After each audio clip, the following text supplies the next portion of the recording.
okay, do what I'm doing, but don't do what I'm doing. Because what I'm doing is replanting these two Croton that I found at the supermarket for little to no money at all. And actually, no, these are from Lowe's. I rarely see these around town, especially this time of year. It is winter time in the Midwest. So as you would know, it's very cold outside. And I am struggling to keep them moist enough to survive through the winter. Croton are they need a ton of water is what I'm trying to say. So I'm going to repot them, and I wanted to bring you along with that because I want you to see how these get done. But like I was saying, don't do what I'm doing, which is replanting in my living room on my hardwood floors. I'm doing that because I really don't want to bring these outside. They will get shocked by the cold frost and they will most likely not survive.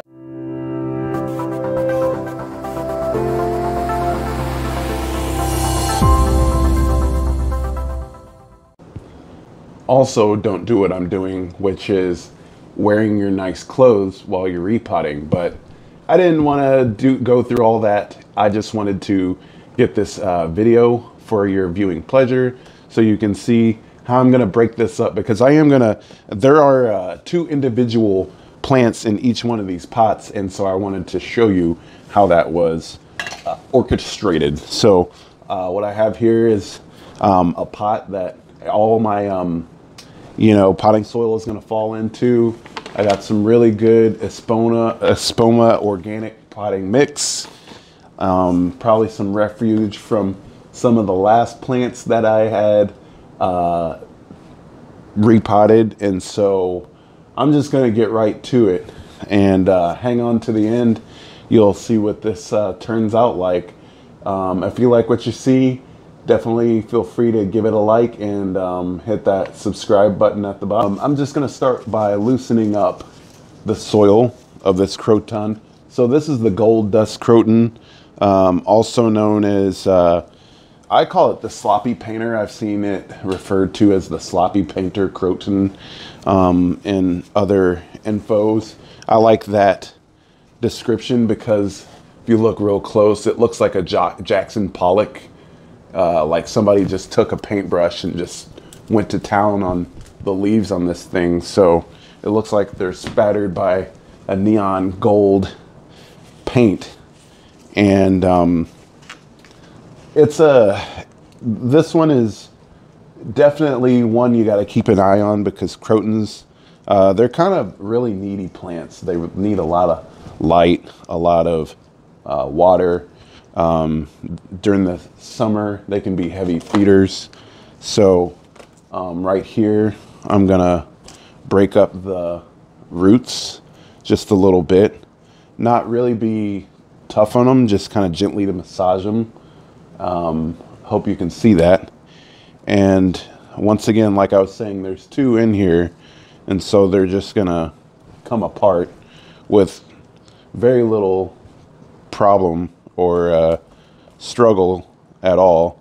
I imagine they haven't been in this nursery pot for more than probably a month or so. And the goal is to, okay, so there's 3 in each pot. And that's the problem, is that eventually these would all become tangled up in their respective pot. I'm going to do it again to this one right here. Eventually these would all get tangled up in the pot that they came in. They'd get super root bound, and they'd be very, very difficult to keep watered, especially when they get root bound. Water will just flow right through the pot. So I anticipated for how much root mass there is with these particular pots. I have a pot here that I have a couple matching pots that came in a set of 3, and I've been wondering what I'm going to put in this one. So I literally just a minute ago thought, oh yeah, that dark blue pot would be the perfect one. And so here we go. Once again, real easy. Just kind of massage the roots a little bit. They're really, I had watered these earlier today, and that's kind of the way you want to do it. You never want to try to repot a dry plant, because then getting the roots and everything along with all the new soil when you repot it is much more difficult. It's a lot more advantageous to repot a already moist plant. Some people wouldn't agree to that, but I find that it's a lot easier to get the new roots reestablished. This one's given me a lot more trouble. There's a lot more tangling going on, but once again, not too difficult is it to pull all 3 of these apart. There's another trick. If I set these in lukewarm water and gently massage the roots, they'll come untangled even easier. But that's generally something I would do with larger root balls, bigger plants. These are all cuttings. I can tell the nursery, the greenhouse that established these more than likely took these cuttings a few months ago or less. And they did the hard work for me. Croton, I've tried to propagate, and they're a lot more difficult than other things that I've propagated. So what I'm going to do is get something that would block this hole from any type of soil falling out the bottom. There's pot screens, and these are, I got them off of Amazon. The great thing about these is it's essentially a wire mesh, and they allow water to fall out the bottom all at the same time. If you were to have your pots outdoors, it prevents any type of bugs crawling up into your pot. So that's a nice feature. I'm going to pull them out so you can see what they look like. These are very inexpensive. They come in 6-packs. I think I got the 6-pack for a couple bucks per 6-pack. The screen looks like that. It's going to go right into the pot with ease, just like that.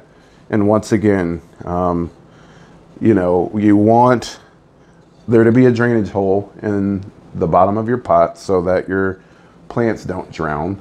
And you also want a screen or a pebble. It doesn't have to be these screens. You could go to your garden and find a pebble or a rock just from outside and just pop it on the bottom. Get yourself some good potting mix. It doesn't have to be this espoma. It could be just, I would stay away from some of your big box soils that you find at, you know, your Walmarts and your Home Depots. Go to your local garden nursery and find a good high quality potting mix. Just because like something like this, there's mycorrhiza, there's, I mean, look at all these ingredients that they listed that come with this potting mix. Earthworm castings, mycotone, which is mycorrhiza, alfalfa meal, kelp meal, feather meal, and other organic materials that plants just love. You know, I wouldn't say the more organic, the better. I mean, I've used potting mixes that aren't organic, but what I will say is that you want a high quality mix. You're gonna get a lot better results. And so I'm just gonna take a good handful. Once again, I would not do this at home I would do this outside of your home, but I like living on the edge, so I'm doing this in my living room. No big deal. That's what brooms and mops are for, right? So throw a couple of good handfuls of this soil, create a nice base, and I'm just gonna throw these right in here.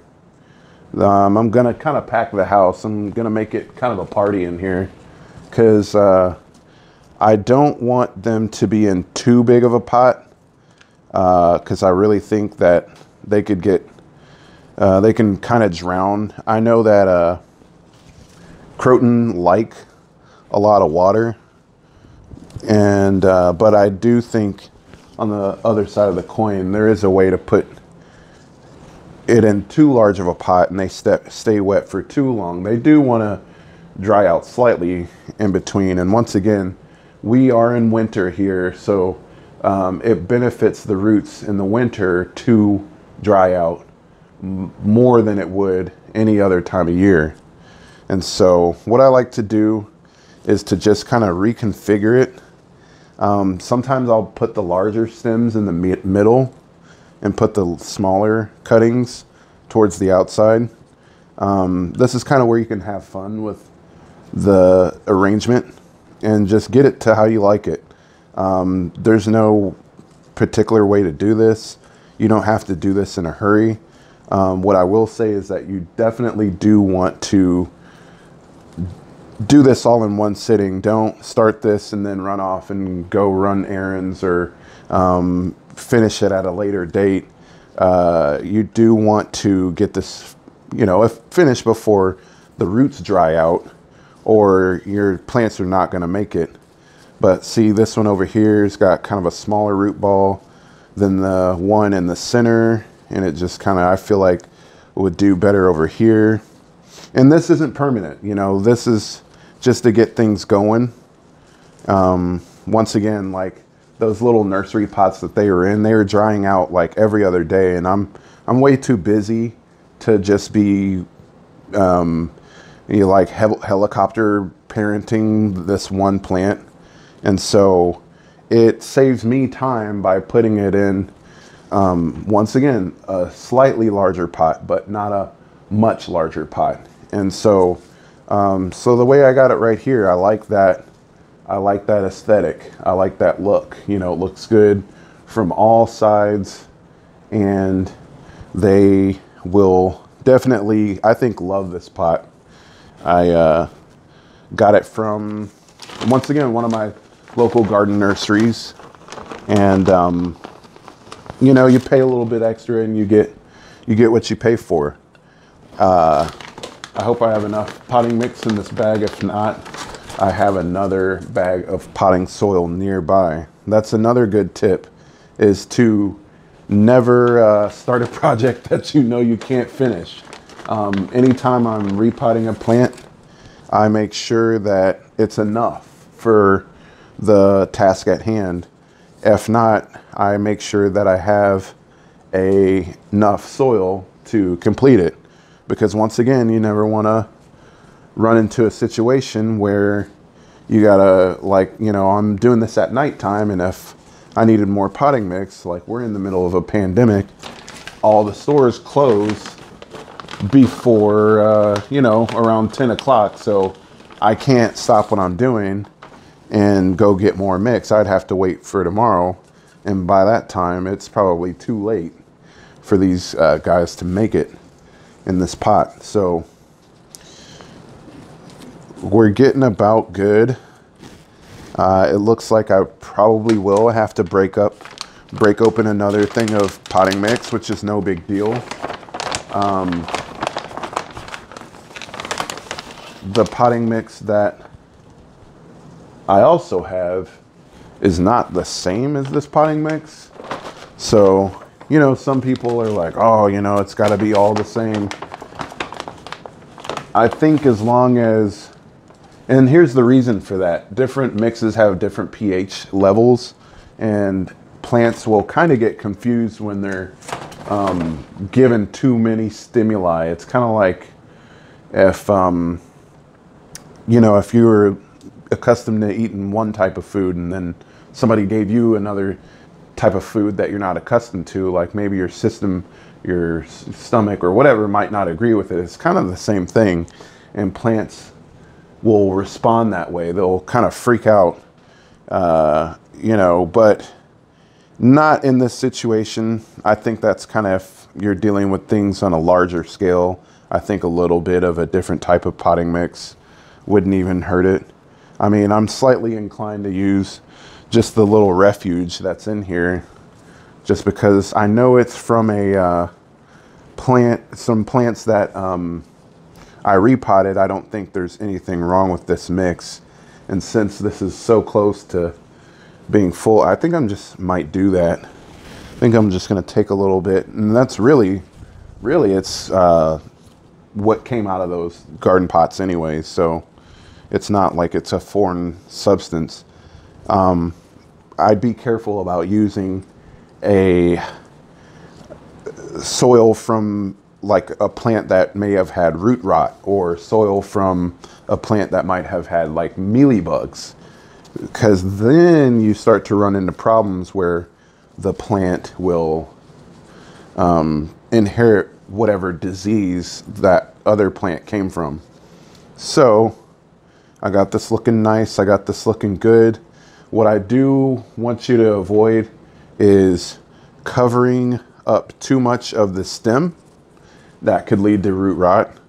You really just want it to go right above the roots and not much higher up than that. Some people will bury some of the stem. It gives the plant more stability so that it's not flapping in the wind, not tipping over. But covering too much of the stem and keeping that soil wet for too long could lead to later issues. So right here, I got it pretty good. And so I just wanted to run you through a quick repot, what that looks like.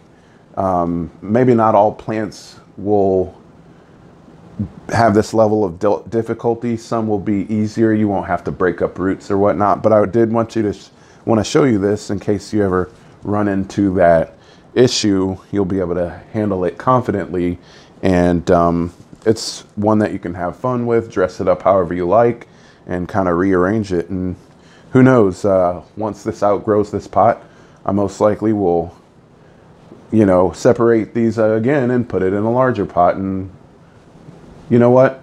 I'll try to remember to post that video when that time comes, and you can just kind of see the progression of this plant all along. So that's it for me. I'm Brandon Clark. This is Plant Marks the Pot, and don't forget to like and subscribe. See you on the next one.